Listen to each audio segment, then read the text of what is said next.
dipersembahkan oleh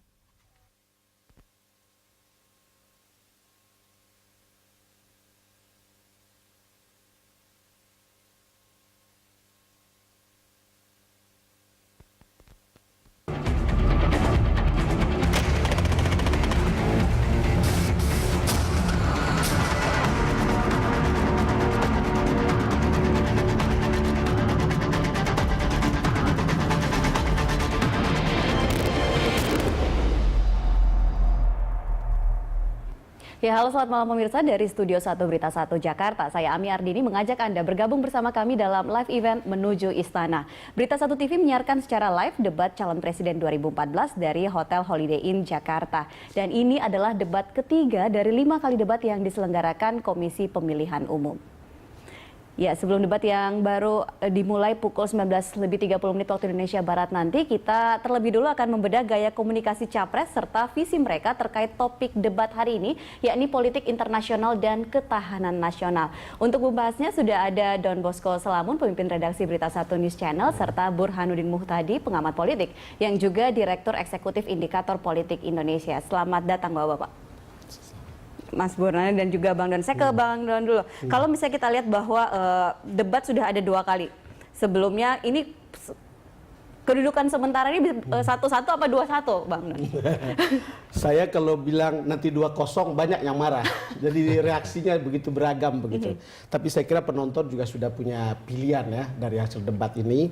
Minggu lalu saya mengatakan Pak Prabowo menang di performance, di substansi itu diungguli oleh Jokowi. Dan kemudian Kompas juga besoknya mengatakan hal yang sama. Tapi berita setelah seminggu banyak sekali ternyata yang mengatakan oh ini menang, yang ini menang. Jadi masing-masing lah kira-kira begitu.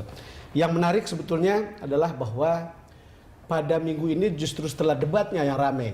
Yeah. Ketika Pak Prabowo mengatakan 7.200 triliun potensi kebocoran. Baik. Dan itu kemudian menjadi sangat ramai diperbincangkan. Dan saya kira dari segi penyampaian pesan komunikasi politik ini sesuatu yang salah sebetulnya. Baik. Jadi karena di situ begitu tampil di televisi orang harus tahu bagaimana cara berkata benar. Oke, kalau Mas Burhan, apakah juga setuju dengan Bang Don bahwa hasil debat kemarin seperti apa? Ya, kalau debat pertama pasangan Capres-Cawapres tanggal 9 Juni jelas secara umum masyarakat dan expert itu menentukan bahwa pemenangnya adalah Jokowi JK. Tapi untuk debat yang kedua saya kira split ya. Ada yang mengatakan pemenangnya Jokowi, ada yang mengatakan Prabowo Subianto. Tetapi kalau mau adil dari sisi artikulasi Prabowo menang di debat yang kedua. Tetapi Prabowo lemah dari sisi substansi, dari sisi penguasaan masalah. Jadi Prabowo lebih banyak bicara gagasan dan visi besar, tetapi kurang pada taraf implementatif. Dan ini menjadi kelebihan dari Joko Widodo. Baik, tapi sebelumnya jadi kita memang sangat split ya, terutama dalam menentukan siapa yang unggul di debat kedua. Baik, tapi sebelumnya kita nih akan melihat cuplikan seperti apa kedua capres menekankan visi dan misi mereka muatannya dalam debat yang sebelumnya. Ini soal rakyat ini. Bagaimana cara meningkatkan peran TPID? Terima kasih. Tolong singkatan TPID bagaimana? Baik, dan berikutnya ini adalah dari Prabowo Subianto. Kalau seandainya Bapak terima mandat dari rakyat, apa target pertumbuhan ekonomi yang Bapak canangkan? Ke depan saya meyakini bahwa ekonomi kita akan bisa tumbuh di atas persen dengan catatan-catatan. Yang pertama. Ya baik, kalau tadi kan TPID itu bisa dikatakan ini dalam tanda kutip jebakan Batman seperti itu.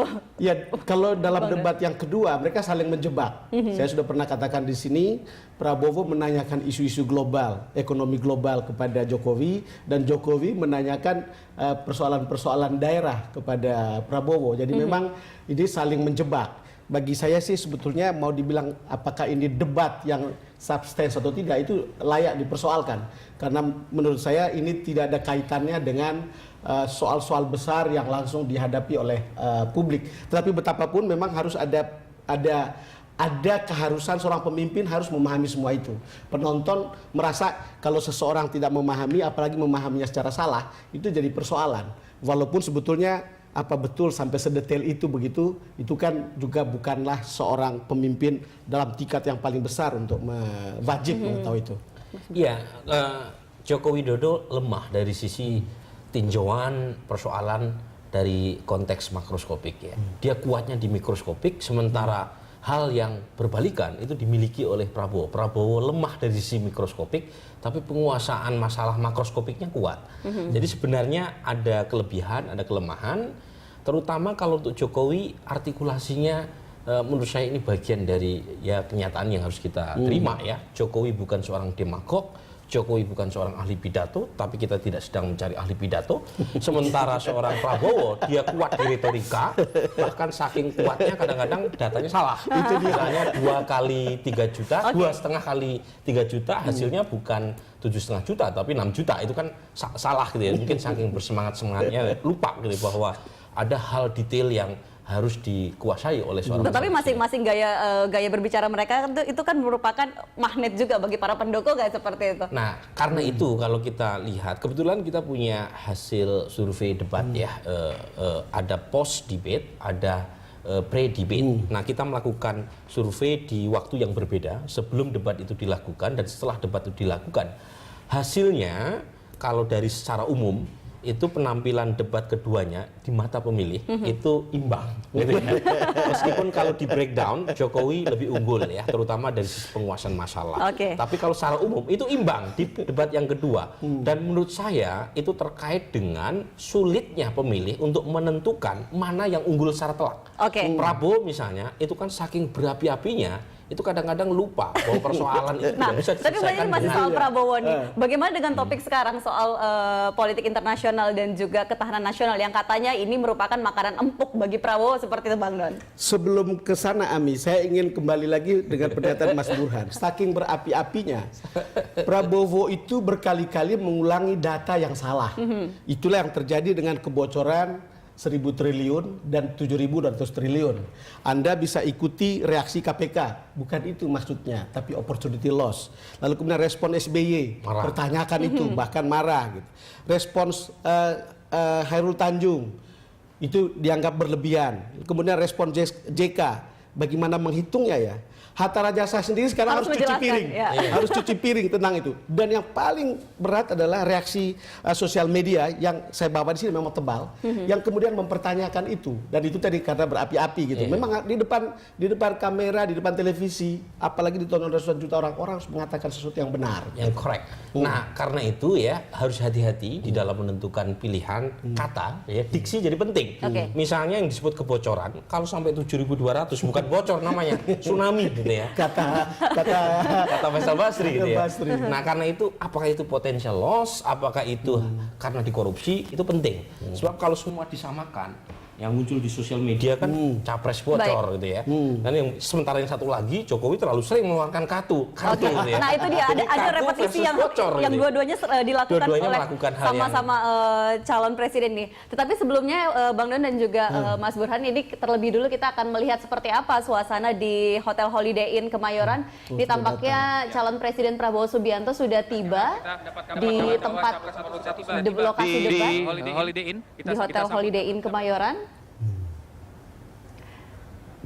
Ya, dia masih mengenakan busana yang sepertinya menjadi ciri khas di dalam busana yang pertarungan kali ini. Oke, Bang Don, tadi kembali ke pertanyaan saya sebelumnya, yaitu bahwa katanya tema politik internasional dan juga ketahanan nasional ini merupakan makanan empuk bagi Prabowo Subianto. Benarkah itu? Sejak sebelum debat pertama dan debat kedua orang selalu underestimate pada Jokowi. Termasuk debat yang ketiga sekarang ini. Orang menganggap bahwa ini makanan empuk untuk Prabowo Subianto. Tetapi kalau kita lihat blueprint politik luar negeri dari kelompok Jokowi yang ada di KPU yang bisa kita baca, saya rasa dia lebih lengkap daripada yang dipunyai oleh Prabowo. Dan sekarang tinggal bagaimana itu dielaborasi di sini menurut saya. Jadi begini, memang ada situasi di mana persepsi publik dan ahli itu berbeda merespon kemampuan keduanya di dalam menyampaikan gagasan melalui debat. Dalam konteks Jokowi, itu ekspektasi pemilih atau publik atau ahli relatif rendah kepada Jokowi. Jadi kalau Jokowi itu mampu melampaui ekspektasi atau target minimal yang diharapkan oleh ahli atau publik, itu Jokowi udah dianggap berhasil, gitu ya, dianggap lolos ujian. Baik. Sementara untuk konteks Prabowo itu ekspektasinya tinggi, gitu ya. Nah, tapi ini kalau kita lihat, saya potong sebentar, ini kita lihat ke gambar, tampaknya sudah datang juga Hatta Rajasa ini bersama dengan Prabowo Subianto, mereka sudah berada di lokasi acara.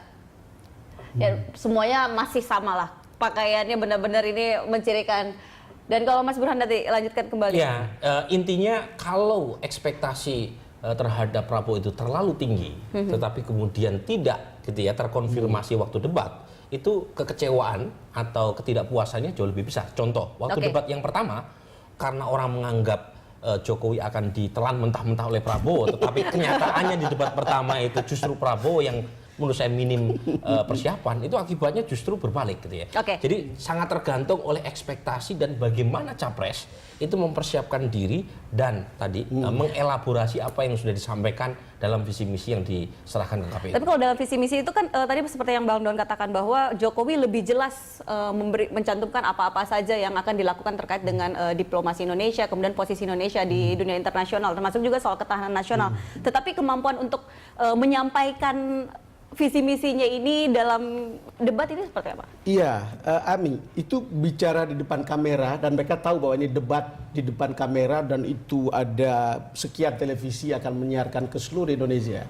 Mereka harus memperhatikan semua elemen yang penting untuk menyampaikan pesan, termasuk gestur, termasuk pakaian, termasuk cara mengatakan sesuatu, termasuk cara dia mempunyai respon emosional terhadap Q&A atau debat, itu menjadi elemen yang sangat penting. Jadi itu beberapa contoh yang mengatakan itu kalau berlebihan emosionalnya itu bisa menjadi memukul balik tingkat empati publik atau mungkin juga sampai pada tingkat elektabilitas walaupun tidak mempengaruhi barangkali debat itu di Indonesia. Jadi memang itu akan sangat menentukan. Dan untuk saya kalau debatnya soal ini, pertanyaan saya sebelumnya juga sama Mas Burhan ini, Ami. Ini soal luar negeri. Apakah penting sekali untuk diketahui oleh publik, kan gitu ceritanya. Mereka harus membuat ini sebagai topik yang down to earth, yang publik merasa bukan saja mereka butuhkan tapi juga inginkan. Jadi dua-duanya harus mencapai tingkat seperti itu gitu. Jadi memang dalam konteks isu luar negeri dan ketahanan nasional itu belum menjadi top priority ya di mata publik. Yang menjadi persoalan atau prioritas penting di mata publik itu masih soal ekonomi dan pemberantasan korupsi.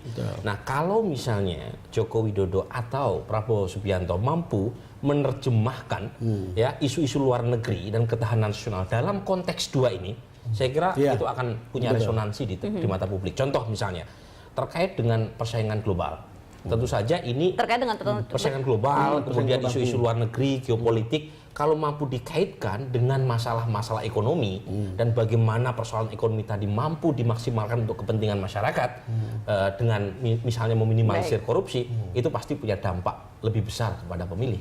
Baik, kita nanti masih akan kembali lagi dengan perbincangan ini. Pemirsa, kami akan segera kembali live event menuju istana. Kami lanjutkan selepas jeda berikut.